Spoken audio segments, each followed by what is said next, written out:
Quels sont les messages que mon périnée me délivre? Et oui, parce que le périnée, c'est une porte d'entrée dans notre intimité. Donc forcément, il a quelque chose à nous dire de notre intériorité et c'est sur quoi je travaille. Et je vais vous expliquer dans cette vidéo. Également, je vais vous expliquer le lien entre le périnée et le cœur. Waouh, ça sera plutôt en deuxième partie, donc n'hésitez pas à rester jusqu'à la fin. Je pense que toutes les informations que je vais vous donner vont vous intéresser et surtout, je pense qu'elles vont vous surprendre. Donc tout d'abord, le périnée, qu'est-ce que c'est? Alors moi, je ne recommande pas du tout de prendre des planches anatomiques pour voir ce que c'est le périnée parce que ça paraît franchement hyper abstrait. Moi, je recommande d'aller le ressentir. Alors, on peut le ressentir parce qu'on a eu des soucis avec le périnée, c'est-à-dire des fuites urinaires, paix vaginale, ou des difficultés à ressentir l'orgasme, avoir du plaisir dans la sexualité, peut-être un prolapsus, une descente d'organes. Voilà, toutes ces choses qui font que c'est pas très cool. Donc du coup, souvent, en fait, on a une première approche avec le périnée d'un point de vue négatif. Parce que la plupart du temps, quand tout se passe bien, en fait, c'est un muscle fonctionnel qui fait son travail de façon fluide et subtile. Et si on ne part pas en conscience dans la subtilité de notre bassin, dans le ressenti, dans la sensorialité de notre bassin, et bien c'est difficile de ressentir le périnée quand tout va bien. Donc souvent, on va dire, la première approche sur le périnée, c'est soit une grossesse, un accouchement, soit quand il y a des trucs qui ne vont pas. Et moi, j'ai vraiment envie de vous amener en fait une autre compréhension des choses qui est le périnée, il faut en prendre soin déjà dès l'adolescence. Parce qu'il a vraiment un rôle essentiel dans notre féminité. Alors, je ne vais pas vous faire des explications comme une sage-femme ou un kiné pourrait le faire, parce que là, c'est vraiment leur domaine de compétence d'aller travailler sur le périnée d'un point de vue anatomique, physiologique, pour une rééducation principalement. Mais moi, je vais vous en parler d'un autre point de vue, parce que le périnée, il n'appartient pas à la médecine, il appartient aux femmes et aux hommes qui ont le leur, mais qui est différent. Mais moi, je vous parle du périnée féminin. Et je vous parle vraiment de ce point de vue de la femme, de qu'est-ce que je ressens. Donc, je ne vais pas vous parler d'anatomie, ni de physiologie, ni de regarder des planches anatomiques, mais vraiment de venir le ressentir intérieurement. Quand vous le contractez, quand vous l'étirez, quand vous le détendez. Parce que le périnée, c'est avant tout un muscle. Donc un muscle comme notre biceps au niveau du bras, et on doit le sentir, on doit pouvoir le contrôler, on doit pouvoir le solliciter quand on en a besoin. Par exemple, si je veux attraper quelque chose dans ma cuisine, inconsciemment, je vais tendre le bras pour attraper ce que j'ai attrapé, et c'est fluide, c'est ok, il y a vraiment une commande claire entre mon muscle, mon biceps, je ne sais rien, et mon cerveau. Mais le périnée, ça devrait être pareil, c'est-à-dire que quand on veut le solliciter, inconsciemment ou consciemment, en fait, on y va et il répond à nos demandes. Sauf que, bien souvent, en fait, comme c'est un muscle caché, que le bassin, que beaucoup de femmes sont déconnectées de leur bassin, c'est-à-dire qu'il ne fait plus partie du schéma corporel, le périnée, on ne le sent plus. On ne le sent plus, il ne répond plus, ou quand il répond, c'est négatif, c'est des fuites urinaires, c'est du paix vaginal, etc., etc. Donc vraiment, la première des choses, en fait, c'est dès l'adolescence, ou quel que soit votre âge, en fait, c'est dès à présent, c'est venir contacter ce périnée-là. Vous pouvez aller le contacter d'un point de vue médical, avec une sage-femme ou un kiné qui vont avoir leur propre protocole et leur méthodologie. Ou vous pouvez venir me voir en séance individuelle ou en stage et je vais vous apprendre à le contacter de façon totalement différente, dans des petits gestes du quotidien, dans des postures, dans un ressenti du bassin. Et c'est plus on va vers la simplicité que la nature est bien faite, que l'on a le plus de ressenti. Et je vous expliquerai également le lien entre le périnée et le plaisir sexuel, également qui est indéniable. Puisque pour avoir vraiment du désir, du plaisir et une satisfaction sexuelle, seul ou en couple, le périnée est essentiel dans notre vie. Et pour qu'il soit essentiel, déjà, il ne faut pas qu'on ait une vision négative. Parce que dès qu'on commence à avoir une vision négative, c'est qu'on a des symptômes, que c'est pas ok. Mais déjà de se réapproprier le corps, de se réapproprier le muscle, pour avoir déjà un cercle vertueux de relation avec ce muscle-là, pour venir développer la sensualité et tout ça au niveau du muscle. J'explique dans une autre vidéo le lien entre le plaisir sexuel et le périnée, Donc du coup, je ne vais pas le développer dans cette vidéo-là. Je vous laisse regarder sur ma chaîne YouTube le lien. Également, donc se réapproprier ce muscle dans ce corps qui est dans le bassin. Je disais, souvent les femmes sont déconnectées de leur bassin, il ne fait pas partie du schéma corporel. Faire partie du schéma corporel, de ma propre définition à moi, peut-être que d'autres auront d'autres définitions, mais de la façon dont moi je l'explique, c'est ce que je disais tout à l'heure, je veux attraper un verre là, et bien en fait, c'est fluide, je ne me prends pas la tête, j'attrape le verre, le brin, on va dire, répond à mon désir. Et bien dans le bassin, ça devrait être pareil, sans ça que ça fait partie du schéma corporel ou pas. Ça veut dire c'est fluide, c'est compliqué, je dois y penser, ça ne répond pas. Voilà, on est un petit peu sous cet ordre-là. Pourquoi le bassin parfois ne fait pas partie du schéma corporel? Il y a énormément de raisons et ils sont diverses et variées en fonction des femmes, de leur vécu, de leur histoire, également du transgénérationnel, puisqu'on hérite des mémoires de notre lignée, de nos mères, grand-mères, tantes, etc., à travers les mémoires cellulaires. Ça peut être une multitude de raisons que le bassin ne fasse pas partie du schéma corporel. On a bien entendu les choses les plus trash qui sont agression sexuelle, intrusion dans notre intégrité, dans notre intimité, etc., qui fait que on se coupe inconsciemment. Ça c'est inconscient, on ne se rend même pas compte qu'on est déconnecté. Mais le jour où on est connecté à notre bassin, on se dit « Ah ouais, mince, je peux vivre tout ça, ça peut être tellement positif, ça peut être tellement bon, ça peut être tellement plaisant. » En fait, que quand on est déconnecté, on ne se rend pas compte. Mais quand on est connecté, c'est indéniable. C'est un petit peu comme je dis, quand on n'a jamais eu d'orgasme, on se pose des questions du genre « Est-ce que j'ai un orgasme? Est-ce que j'en ai pas eu? À quoi ça ressemble ?» Et le jour où on est en orgasme, on sait que c'est un orgasme. Parenthèse à part. C'est un petit peu pour parler de, si vous posez la question, mais est-ce que je suis connectée à mon bassin? Est-ce que je suis déconnectée? Est-ce qu'il fait partie de mon schéma corporel ou pas? Voilà. En gros, c'est on le sait ou on le sait pas, mais quand on le sait pas, c'est que c'est pas bon. Je schématise énormément, mais ça permet de comprendre les choses plus clairement. Donc du coup, qu'est-ce qui fait qu'on peut être déconnecté de son bassin? Donc je disais, c'est les trucs les plus trash, qui sont les agressions sexuelles. Mais pas forcément les nôtres, parce qu'on peut aussi vivre avec la mémoire des agressions de notre lignée.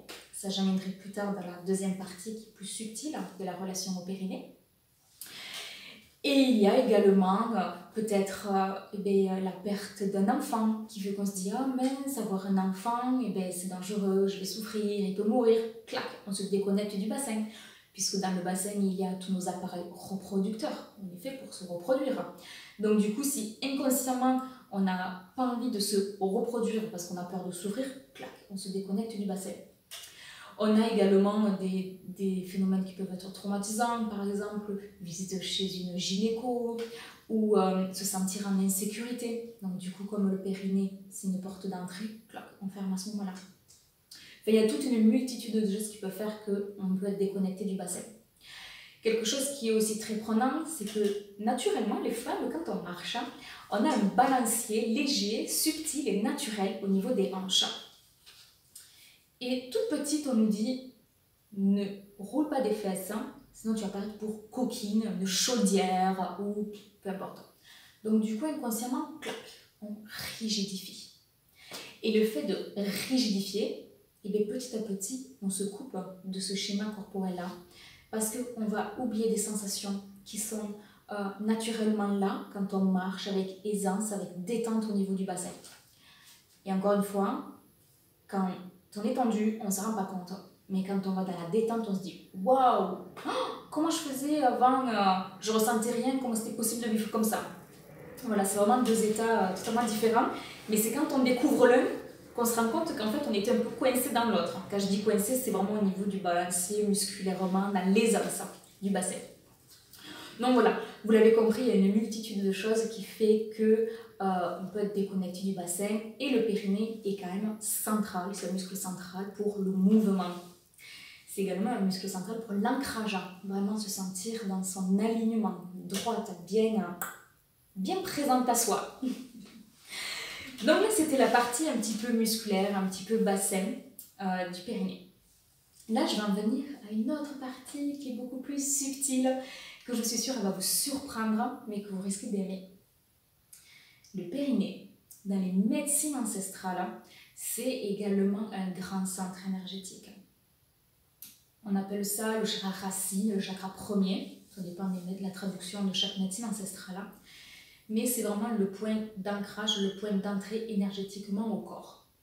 Et comme c'est un grand point énergétique, et bien des mémoires cellulaires, mémoires traumatisantes, mémoires émotionnelles, vont venir se poser sur ce centre énergétique. Et comme c'est un centre énergétique et à la fois un muscle, et bien du coup le trouble risque de se faire au niveau musculaire, en tout cas ressenti au niveau musculaire, car il y a des choses qui ne vont pas. Le périnée va aussi s'imprégner sur le périnée notre première impulsion de vie, c'est-à-dire rencontre de deux sexes, première impulsion de vie. On a vraiment ce côté conception qui vient se mettre dans le périnée, d'où les mémoires de notre lignée, selon la loi du transgénérationnel, qui viennent de se poser à cet endroit-là. Les positives, qu'on a vraiment envie de garder, mais des négatives qu'on a peut-être envie de se débarrasser, en tout cas de libérer, de transcender pour mieux vivre. Donc cette première impulsion de vie, conception, elle vient se mettre sur le périnée. Parce que nous sommes des êtres sexués. On est issus de la rencontre de deux sexes. On est à travers un sexe et on est nous-mêmes sexués. D'où le lien très important également entre le périnée et la sexualité. Et c'est une porte d'entrée, et cette porte d'entrée-là, eh bien, elle peut parfois causer problème. En tout cas, mener à une non-satisfaction personnelle, sexuelle et d'hygiène de vie. Je vais prendre deux cas extrêmes. Je vais prendre le cas extrême que l'on appelle, d'un point de vue médical, le vaginisme. Donc, en fait, le vaginisme, c'est le périnée qui se contracte fortement autour des parois du vagin et qui fait que toute pénétration est impossible. Donc toute pénétration impossible, une cup, un tampon, un doigt, un pénis, une séance gynéco pour vérifier si tout va bien, voilà, c'est très compliqué. Après, il y a plusieurs stades de vaginisme et plein de choses différentes dans lesquelles je ne rentrerai pas, mais juste garder en concept que comme le périnée c'est un centre énergétique et que si des mémoires viennent s'y poser dessus, eh bien ça va jouer à notre insu contre notre bien-être. Et c'est en ça que c'est important de venir libérer ces mémoires-là, quel que soit, on va dire, le type de mémoire qu'il y a, pour venir acter positivement pour nous, libérer ce qu'il y a libéré, pour ensuite se sentir beaucoup plus satisfaite dans l'intimité. Je prends un autre cas d'une cliente que j'avais, qui avait accouché et qui avait fait les séances de rééducation du périnée. Ça faisait des années qu'elle faisait toutes les semaines ou toutes les 2 semaines, je ne sais plus trop la fréquence, de rééducation du périnée. Mais le chiffre qui m'a marqué, c'est que depuis son accouchement, elle avait fait 10 fois, 10 séances de rééducation du périnée. Donc écoutez bien, une centaine de séances. Et elle n'arrivait toujours pas à contracter le périnée. Elle avait toujours des fuites urinaires, des pées vaginales quand elle se levait. C'était invivable pour elle. En quelques séances, on n'a pas du tout travaillé sur l'aspect musculaire du périnée. On a travaillé sur le côté mémoire et émotionnel. Et en quelques séances, elle a réussi à libérer la mémoire, retrouver la source. Et de là, une fois que la source du blocage émotionnel, énergétique au niveau du périnée était libérée, elle a pu reprendre les séances de rééducation. Et là, elle a pu vraiment travailler d'un point de vue musculaire dans toute cette amplitude qu'elle pouvait gagner. C'est-à-dire gagner en tonicité petit à petit. Mais avant, elle ne pouvait pas gagner en tonicité. Parce qu'il y avait une mémoire qui était posée là-dessus et qui venait totalement brouiller le fonctionnement naturel du muscle. J'ai trouvé quand même cette expérience-là assez révélatrice de l'impact de nos mémoires inconscientes sur notre corps. Mais quoi qu'il en soit, tous les symptômes qu'il y a au niveau du bassin, que ce soit de l'endométriose, de l'infertilité, des problèmes au niveau du périnée, des fuites urinaires, le manque de désir, le manque de plaisir sexuel, tout ça, il faut le voir comme des indicateurs. Et ce sont ces indicateurs-là que l'on va aller observer avec bienveillance, avec respect, sans jugement, pour venir libérer ce qui est à libérer. Parce que si ça nous envoie ces indicateurs-là, ces symptômes-là, en gros, c'est le bassin qui dit « Coucou, viens me voir, prends soin de moi, regarde-moi ». Sauf que plus on a de symptômes désagréables, plus on se déconnecte du bassin inconsciemment et moins il fait partie du schéma corporel. Et du coup, plus les symptômes vont être intenses pour appeler le corps à regarder cette zone-là. Bon, je pourrais en parler pendant des heures. Mais le mieux, c'est de venir me voir en séance individuelle et en stage. Parce que je parle, voilà, on voit avec les femmes et je parle aux femmes avec vraiment dans l'individualité, leur histoire qui leur est propre. Parce qu'il y a tellement de choses à raconter qu'une vidéo ne serait pas suffisante. Et j'en viens à la troisième partie de cette vidéo où j'avais envie de parler de périnée et de cœur. Donc je mets vraiment la notion de cœur là-dedans parce que souvent on a envie de poser sur ce muscle-là beaucoup d'attentes. Il faut qu'il soit performant, il faut qu'il soit bien tonique, il faut qu'il soit souple à la fois, il faut qu'il y ait aussi une détente musculaire pour pas trop qu'il se fatigue. J'ai envie d'avoir beaucoup de plaisir, j'ai envie d'avoir du fait urinaire, plein d'attentes. Et dans ce sens où on y met du cœur là-dedans et de la bienveillance, c'est se dire mais oui, mais en fait, il ne peut pas toujours être parfait. Parce qu'il y a des jours où je suis stressée, il y a des jours où j'ai mal dormi, il y a des jours où je suis fatiguée. Il y a aussi le cycle menstruel où on a 4 phases distinctes et bien différentes. On a la première phase qui est la phase des règles, où il y a une vraie lourdeur au niveau du bassin. Donc on peut sentir un périnée lourd et bas. Ensuite, il y a la deuxième phase qui est un petit peu le printemps, c'est-à-dire on est un petit peu émerveillé, enthousiaste, on a envie de se faire belle, on commence à avoir de la tonicité. Donc comme on est dans cet état d'esprit-là, forcément le périnée va être dans le même état d'esprit parce qu'il fait partie du corps et de l'ensemble du corps. Ensuite, on a la troisième phase qui est un petit peu l'été. L'été, c'est je suis séductrice, j'ai une super libido. Ben ouais, j'ai une super libido parce qu'on est en ovulation, donc on a envie de se reproduire. C'est vraiment notre schéma inconscient. Et donc, du coup, forcément, le périnée, ben, il est au taquet parce que c'est le moment d'avoir du plaisir, c'est le pic de libido. Et ensuite, il y a l'automne, c'est le syndrome prémenstruel où là, c'est un tout petit peu plus morose, un petit peu plus difficile. Hein. Donc là, il y a une lourdeur au niveau du périnée, il descend, il est bas, c'est morose et lourd dans ma vie. J'ai peut-être pas forcément le moral. Et le périnée non plus, il n'a pas le moral. Voilà, il faut le voir comme ça avec bienveillance. Donc c'est souvent en fait dans le syndrome prémenstruel, donc juste avant les règles, qu'il y a des fuites urinaires. Et si vous êtes ménopausé, eh bien, cette phase d'automne, ben, c'est peut-être la phase la plus longue, personnellement, ou pas, parce qu'en même temps, la ménopause, il y a plusieurs stades selon les femmes. Mais c'est possible aussi que les fuites urinaires pendant la ménopause viennent aussi de ce côté un peu lourd et un peu morose du périnée. Tout dépend comment on vit la ménopause. Sujet à part. Je ne vais pas m'étendre là-dessus. Mais tout ça pour dire que périnée et cœur, eh c'est amener de la bienveillance en fait à ce muscle-là, à ce centre énergétique-là. Parce qu'au final, en fait, il est juste représentatif de notre vie, de notre quotidien.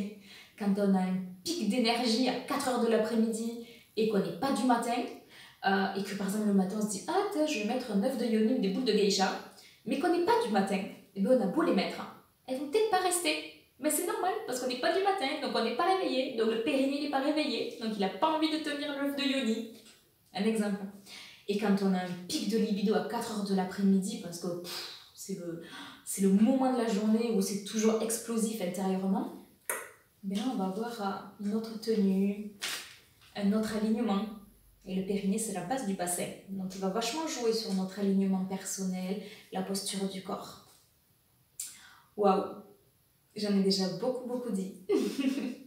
J'espère que vous avez des prises de conscience, que mon discours, même si je parle vite, ben, il vous aura parlé, que vous aurez bien compris. N'hésitez pas à commenter, à partager, à me dire ce que vous en pensez. Vraiment, vos retours m'intéressent. Et vous avez le droit de ne pas être d'accord avec moi, c'est pleinement ok. Moi, je vous amène juste ma vision des choses sur la façon dont je travaille et le retour que j'ai à travailler auprès des femmes. Et j'aime bien appeler ma pratique une féminité en conscience et en connaissance. Parce que c'est quand on a la connaissance, le conseil et le retour des autres, ce qu'on appelle aussi la médecine des femmes, qui est différente de la médecine, on va dire, pratiquée chez un kiné ou une sage-femme. quand on a voilà, la connaissance, les conseils, les retours, on peut en conscience créer notre propre norme et voir ce qui nous plaît, venir piocher dans ce qui nous plaît et le réaliser et être réellement créatrice de notre vie. Voilà, je vous laisse, je vous souhaite une bonne journée. Bye bye.